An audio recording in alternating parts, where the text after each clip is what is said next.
The man at the host stand had a smile that arrived before anything else did. He deployed it the way some people deploy a velvet rope, as a boundary dressed up as a welcome. He was 6 weeks into the job, his blazer was freshly pressed, and his brass name pin caught the amber light of the room the way something new always catches light before it tarnishes.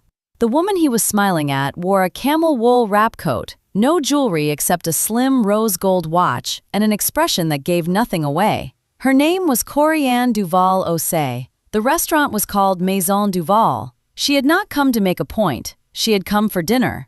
It had been 11 years since she signed the lease on this building. 11 years since she stood on this same sidewalk, in a different coat, holding a set of keys that had taken 8 years of someone else's kitchen to earn. The neighborhood had changed around her. The restaurant had not needed to. 2 Michelin stars. A James Beard nomination that came before the first star did. A reservation list that ran 6 weeks out on weekdays and longer on weekends. She had not walked in the front door announcing any of that. She never did. That was the thing about Corianne Duvall-Osei that people tended to misread as modesty. It wasn't modesty. It was something closer to the confidence of a woman who has never needed a room to know who she was before she entered it. She paused at the glass door before going in. 10 seconds. Maybe a little more. The narration wants to tell you she was steeling herself, or savoring the moment, or feeling something soft and nostalgic about the room she built. It would be a more romantic story that way, but that is not what she was doing. She was reading the room the way a painter studies a canvas she has already finished, looking not at the beauty of it, but at what had been moved without her permission. 3 tables along the east wall had been shifted 4 inches toward the window. The sight line from the bar to the kitchen pass-through was partially blocked by a new service cart positioned where no service cart had ever been. Small things. The kind of things only someone who had personally approved every inch of the floor plan would notice in 10 seconds through plate glass. She noted them. She filed them. She pushed open the door. Broderick Hault saw her come in and made his calculation in under 3 seconds. Unaccompanied. No phone in hand. Camel coat, no visible designer insignia. The kind of woman who could be anyone. A supplier, a vendor, a regular from the neighborhood who hadn't checked the policy on walk-ins. He moved to intercept before Félix could reach the door. Good evening. The smile deployed on schedule. I'm afraid the dining room is at capacity for walk-ins tonight. Do you have a reservation with us? Corianne looked at him. I do, she said. Duvall. Something crossed his face.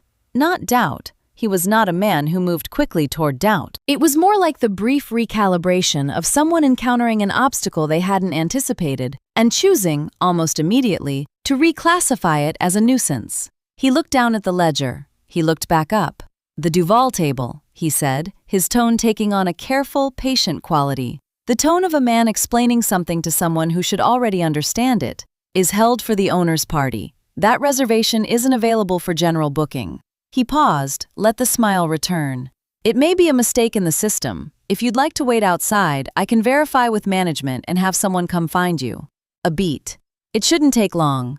Corianne held his gaze. 3 full seconds. Not hostile, not wounded, not performing patience for anyone watching, just present. The way someone is present when they are deciding exactly how much patience a moment deserves. Then she looked down at her watch, the rose gold face, the slim band. She looked at it the way someone does when the time itself is less important than the act of checking it. I'll wait, she said.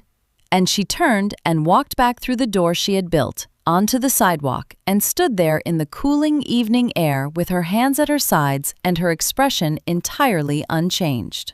Through the glass, Félix watched from the host stand. He had been maitre d' of this room for 9 of its 11 years. He had poured water for heads of state and quietly redirected the seating of people who arrived believing their names carried more weight than the room's geometry. He had, in 3 decades of this work, developed a precise and reliable instinct for the difference between a situation that needed managing and a situation that needed witnessing. He removed his reading glasses. He set them very deliberately on the open ledger, and every senior staff member on the floor went still. If you've ever watched someone hold their dignity so completely that the room felt it before they said a word, you already know what kind of story this is. The people who come back to this channel come back because they believe the truth always surfaces. If that's you, You belong here. Subscribe and stay with Corianne Duvall-Osei, because what happens next, she planned from the moment she stepped back through that door. Drop a comment and tell us, have you ever had to wait outside something you built? We want to hear it. That stillness, Felix's hands on the ledger, his glasses set aside, was not a small thing. In 29 years of floor work, first in Lyon, then in Montreal, then here, Félix Oranmore had developed exactly one signal for the staff he trusted most. Not a word, not a look. Just that. Glasses off, placed deliberately on whatever surface was nearest. Every senior server in the building knew what it meant. It meant, put everything else down. Something is happening that requires you. The guests noticed nothing. That was the point. The dining room kept its rhythm. Glasses refilled, courses turned, low conversation rising and falling like tide. While beneath it, every experienced hand on the floor quietly oriented toward the entrance. Broderick Hault noticed nothing either. He moved through the room the way men move when they believe they have just done something right. Shoulders back, chin up. The practiced sweep of a gaze that sees tables and covers and turn times, but not, apparently, people. He stopped at a two-top near the window, consulted nothing, not the floor chart, not the host stand, and redirected a couple 2 tables over with a smooth smile and a gesture that said, "Trust me, this is better." The couple followed. They didn't know the difference. A server named Delphine, who had been with Maison Duvall since the 2nd year, watched him do it. She said nothing. She had been watching him do things like this for 6 weeks.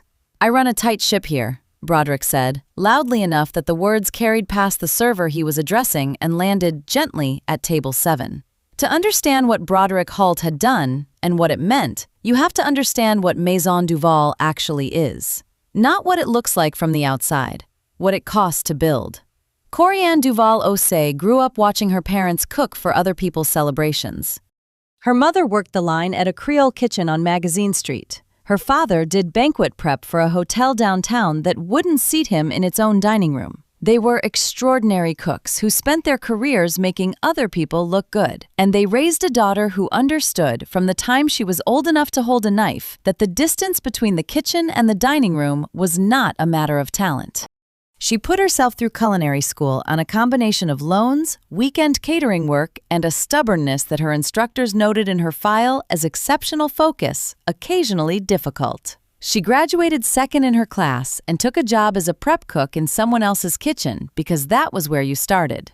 8 years, 4 kitchens, sous chef by year 5, executive sous chef by year 7, offered a head chef position in year 8 at a restaurant that would have been a good career. She turned it down, not because it wasn't enough, because she had already begun writing a different menu. The James Beard nomination came before Maison Duvall opened, a nomination for work she'd done in someone else's kitchen, for a tasting menu she'd designed but never received credit for on the printed card. The nomination listed the head chef's name. Corianne's appeared in the acknowledgments in a smaller font below the sommelier's. She opened Maison Duvall 14 months later. The shoestring was real. The first 6 months were the kind of clothes that you don't describe to people who weren't there because they won't believe you. There were weeks when payroll was a problem she solved on a Thursday for a Friday that had no margin for error. She paid her staff before she paid herself. She always paid her staff before she paid herself. The first Michelin star arrived in year 3, the second in year 6. Her name went on the deed the day she signed the lease, on the liquor license the week it was issued, and, because she had learned something specific from the story of that tasting menu and the smaller font, on a framed document in the back hallway that listed every founding credit in full, with her name at the top, in a size that required no squinting. Broderick Hault had been shown that hallway during his onboarding. Ren Achilles Tamboli had walked him through it herself, had pointed at the photographs, had said the name. He had nodded in the way people nod when they are filing information under not immediately relevant. In the back office, Ren Achilles Tamboli was already working. The file in front of her was thin, 6 weeks thin, but she had been keeping notes in the margins since week 2, in her small, precise handwriting, the way she kept notes on everything. The yellow sticky note on the upper corner had been placed there by Corianne herself, before Broderick's first shift, as part of a standing policy that Ren had seen applied to every new hire in a management-adjacent role for the past 4 years. 90 days of shadow authority, no solo floor decisions, no exceptions. It was not a punishment. It was how Maison Duvall protected what it had built. Wren turned a page, then another. Her phone buzzed once. She read the message. She did not need to read it twice. She did not need to know which file. She had been watching Broderick Hault for 6 weeks. She knew exactly which file. She closed the portfolio, set it to the side, and pulled the personnel folder to the center of the desk. Then she opened her desk drawer, removed a single sheet of paper, the restaurant's ownership ledger, the one that listed Corianne Duvall-Osei as primary holder on every table, every private room, every square foot of the building, and set it on top. She did not rush. She had learned, working beside Corianne, that the people who build things that last do not rush. They prepare. They document. They wait for the moment when the documentation becomes the whole story. Back on the floor, Broderick smoothed his lapel and surveyed the room with satisfaction. He had handled it cleanly, he thought.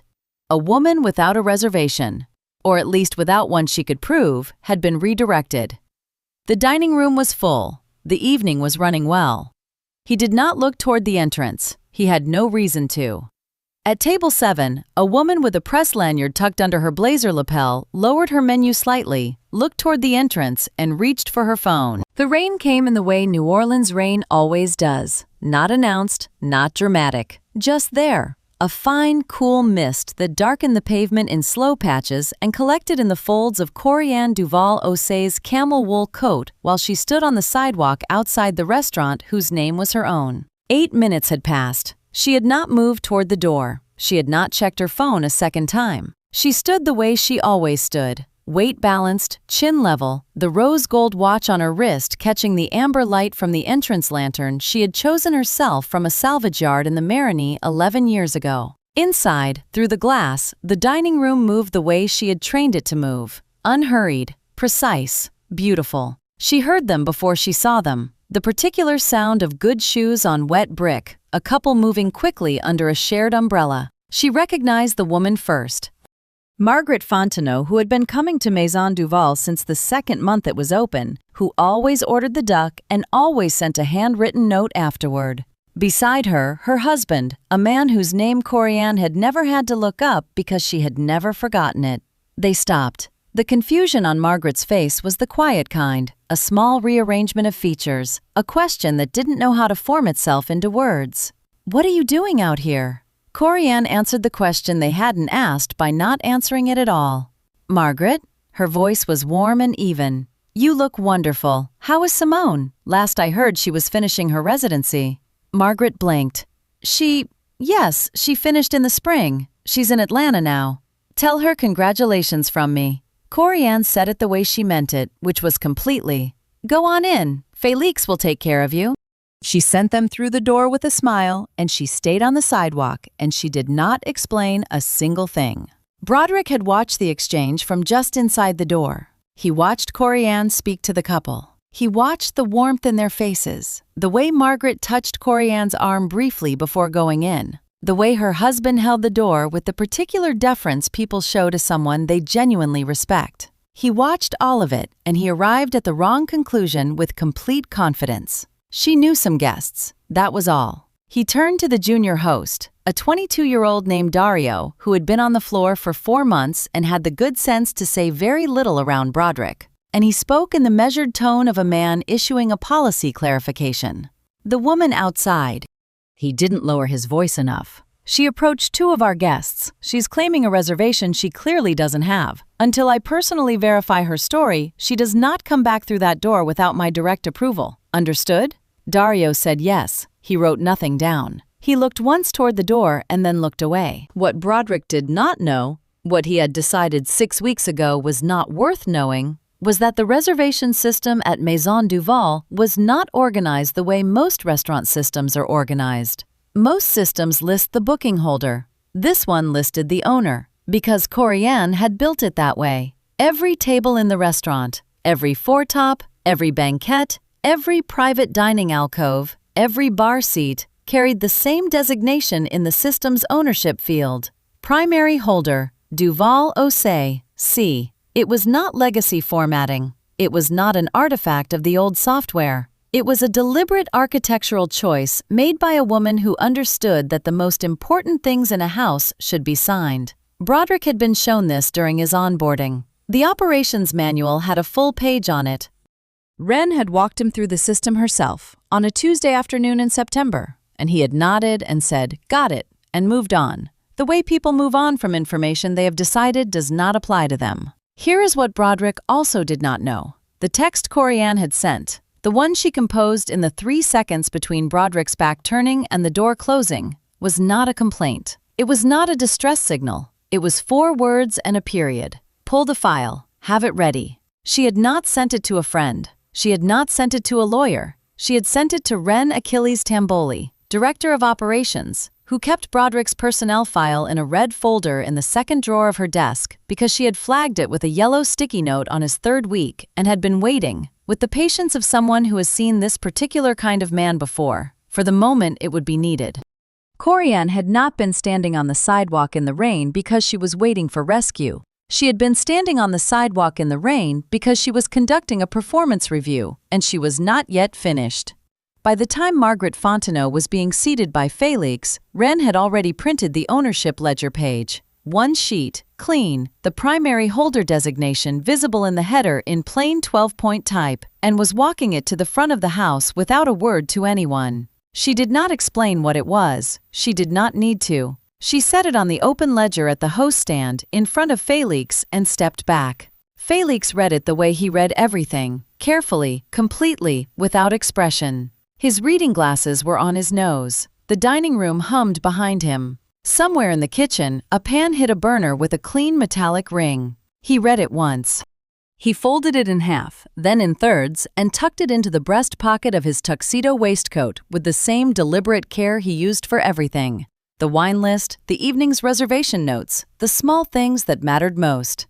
He straightened his waistcoat, and then Félix Oranmore, who had managed this dining room for 9 of its 11 years, who had never once raised his voice on the floor, who had watched Broderick Hault spend 6 weeks mistaking a name pin for authority, walked toward the entrance door with the unhurried purpose of a man who has been waiting 6 weeks for exactly this moment. The door opened the way it was supposed to open, not because of a policy, not because of a procedure, but because Félix Oranmore had been Maître d' at Maison Duvall for 9 of its 11 years, and he had watched Corianne Duvall-Osei build a room worth opening a door for. He held it without ceremony, just wide and steady and long enough. Corianne came in without urgency. She shook the rain from her coat with a single unhurried motion, the way you shake rain from something you own and intend to keep. Then she stopped, just inside the threshold, and read the room. Earlier, through the glass, she had counted. 3 tables shifted from their floor positions. The 4 top by the window moved 18 inches toward the center, opening a wider corridor to the bar, closing the sightline from the kitchen pass. The corner 2 top rotated, its chairs now angled toward the room instead of the wall. Small changes, the kind a guest would never notice. Corianne noticed.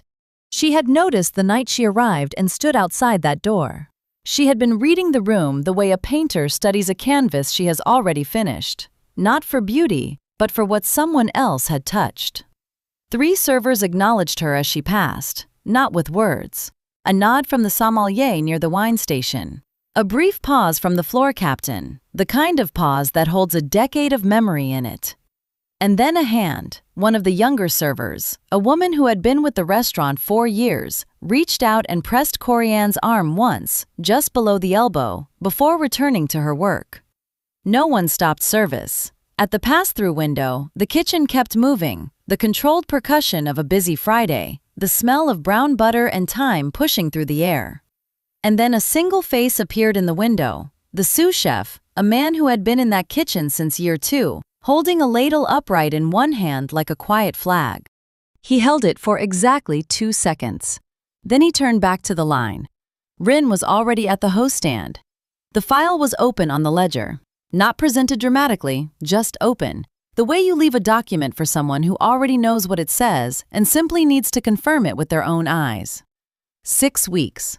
That was the full architecture of it, laid out in Rin's careful handwriting and printed incident logs and 1 flagged kitchen manager's note. 3 unauthorized overrides of staff decisions. 2 VIP tables reseated without consulting the floor chart. One of them a regular who had held the same corner table every Thursday for 6 years and had called Wren personally, confused, the following morning. A comped meal charged to the emergency manager's code. A code Broderick had been told explicitly in writing during his onboarding was reserved for genuine operational crises. The meal had gone to a couple who arrived without a reservation on a Saturday night, one of whom had the same last name as Broderick. And then the note from the kitchen manager, 4 lines dated 11 days ago. The relevant sentence read, "He told Marcus the real owner doesn't come in much anymore and that things run better with a firm hand on the floor." Wren had shown Félix the note 3 days ago. He had read it once, set it down, and said nothing. He was not a man who needed to rehearse his reactions. He simply filed the information in the place where consequences are stored and waited for the moment to become what it was going to become. That moment was now. Broderick came back from the dining room the way he always came back from the dining room, with the forward momentum of a man who believed the floor arranged itself around his decisions. He had, moments earlier, paused at a waiting couple near the bar and told them, with the particular warmth of someone performing competence for an audience, "I run a tight ship here. You'll have a table in 10 minutes."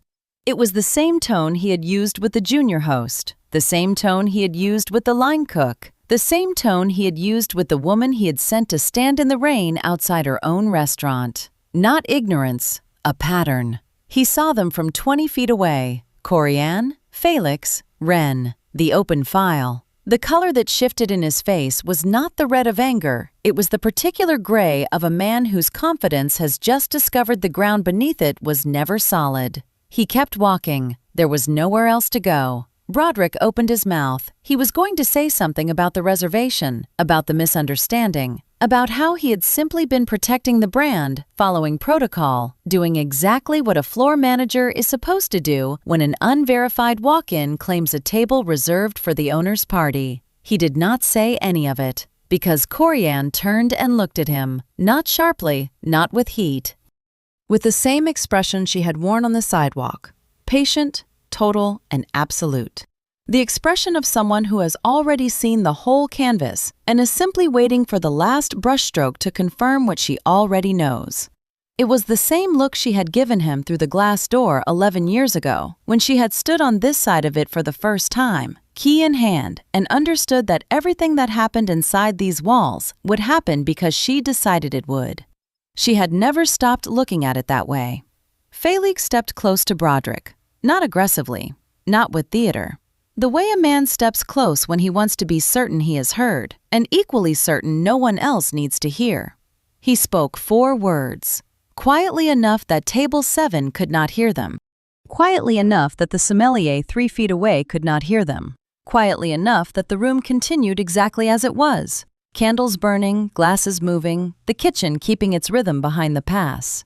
4 words, and Broderick's hand, which had been rising toward his brass manager's lapel pin, the reflexive reach of a man about to assert his title, stopped moving entirely. The 4 words were not delivered as a verdict. Félix Oranmore said them the way a man states a fact he has always known, quietly, without theater, as though he were simply reading aloud from a document that had been sitting on the desk the entire time. "She owns this building." That was all. No raised voice, no pause for effect, no invitation to respond. What came next was smaller and worse. Félix reached for the rose gold watch Corianne had set on the ledger, the watch she had checked on the sidewalk with the patience of someone deciding how much a moment deserved. He turned it over. The engraving on the back caught the light, the restaurant's opening date, and below it, 3 initials, C.D.O. He held it toward Broderick for exactly 2 seconds. Then he set it back on the ledger without a syllable, without a change in expression, without anything that could be called cruelty. And here is the thing the narration has been holding until now, because it is the thing that changes what this story is about.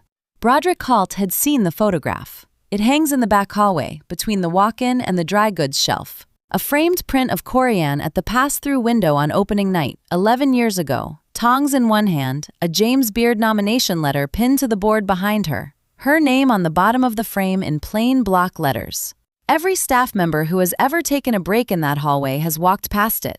Broderick had been through that hallway on his first day of orientation. He had not made a mistake. He had made a choice. That distinction between ignorance and contempt is what made Felix's 4 words land the way they did, not as a surprise, as a confirmation.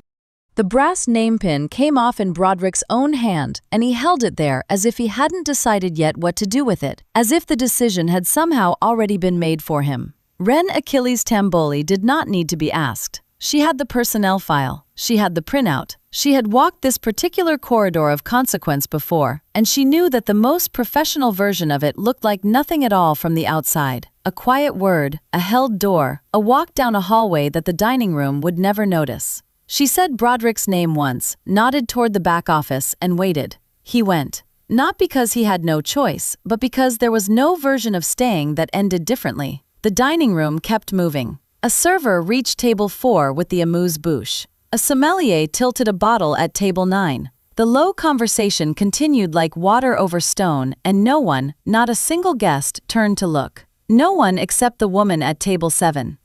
She had been there since before the rain. She had watched Félix remove his reading glasses at the host stand, that small, deliberate gesture that the floor staff understood and the guests never would. And she had understood it too, because she had been in enough rooms to know what it meant when a man of that bearing went still. She had her phone out before Broderick reached the sidewalk door, and she was typing before Corianne came back through the entrance. By the time Reine closed the back office door, the journalist had already filed the lead. Félix seated her himself. He pulled the chair, smoothed the napkin, and poured the water with the same care he brought to every table. Because that is what 30 years of genuine hospitality looks like, and because Corianne Duvall-Osei had earned a great deal more than that and never asked for any of it. He asked whether she would like the kitchen to begin. She said yes.